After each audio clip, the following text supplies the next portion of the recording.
அப்பா உங்களுக்கு டேபிள் போட்டு வச்சிருக்கேன் சாப்பிடுங்க. ரொம்ப பாசமாக அழகா வேற கூப்பிடுதே. இன்னைக்குன்னு பார்த்து எனக்கு கொஞ்சம் பசியாக தான் இருக்குது. வாங்க என்ன தான் டேபிள்லாம் போட்டிருக்கு, எப்படி சாப்பாடெல்லாம் வைக்குதுன்னு போய் பார்ப்போம். ஆஹா, எல்லாமே தேக்கில் பண்ணியிருக்காங்க போல். எல்லாம் தேக்கு டேபிளாக இருக்குது. விதவிதமாக சேர்லாம் இருக்குது. அதுவும் இல்லாமல் தட்டெல்லாம் வச்சுருக்குறாங்க. இந்த மாதிரி கலர்ஃபுல்லான தட்டை சூப்பராக இருக்க, எப்படி இருக்குது, அருமையாக இருக்குது வேதோ.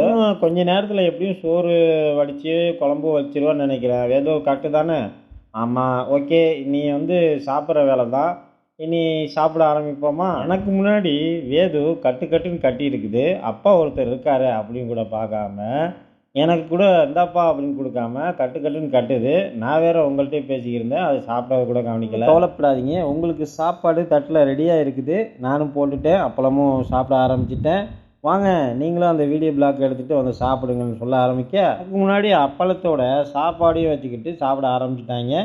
உங்களுக்கும் அப்பளம் வேணுமா அப்படின்னு சொல்லிட்டு கேமரா காமிச்சு கேட்க ஆரம்பிச்சிட்டாங்க. இதுவே என்னம்மா சாப்பிட்ற அப்படின்னு கேட்டால், பிரியாணிப்பா, இது உங்களுக்கு பிடிக்காதுல்ல, பாப்பாவுக்குன்னா ரொம்ப பிடிக்கும், அதனால நான் இதை சாப்பிட்றேன்ப்பான்னு சாப்பிட ஆரம்பிக்குது.